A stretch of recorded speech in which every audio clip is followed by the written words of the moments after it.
हमारी संस्कृति, हमारे संस्कार सदा रहें हमारे साथ। सब्सक्राइब करें तिलक। शास्त्रों के अनुसार मनुष्य को जीवन में 3 ऋण चुकाने होते हैं: देव ऋण, पितृ ऋण और आचार्य ऋण।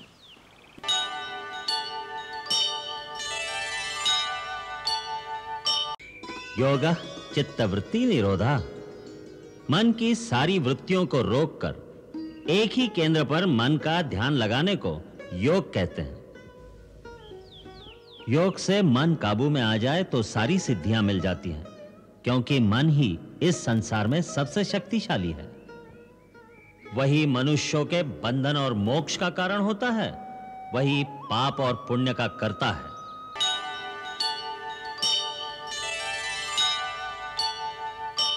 अंत केवल मुक्ति में है, और मनुष्य मुक्ति तभी पा सकता है जब पाप और पुण्य दोनों से परे हो जाए, क्योंकि पाप और पुण्य दोनों ही जंजीरें हैं, एक लोहे की, एक सोने की। परंतु जब तक जिएगा कर्म तो करेगा ही। वह कर्म या तो पाप होगा या पुण्य होगा। फिर प्राणी कैसे छूटेगा माया के इस बंधन से?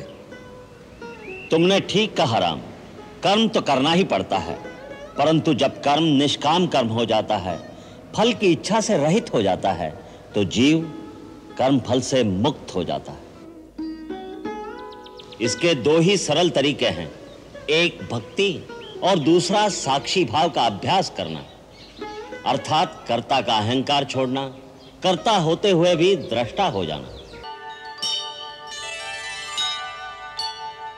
मेरे आदेशों का अंधविश्वास करके पालन करना आवश्यक नहीं। अपनी विद्या, अपने विवेक के सहारे अपना धर्म, अपना कर्तव्य स्वयं निश्चित करो।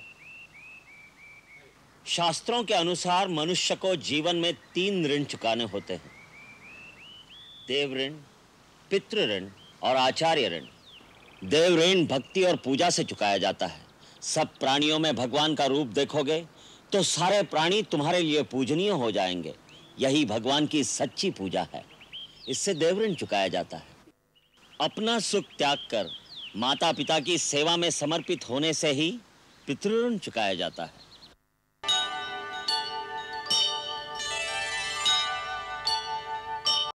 पुण्य क्या है, पाप क्या है गुरुदेव? किसी जीव का दुख दूर करना, उसे सुख पहुंचाना, उससे प्रेम करना, यही पुण्य है, यही धर्म है। और किसी को पीड़ा देना, किसी का मन दुखाना, यही अधर्म है, यही पाप है।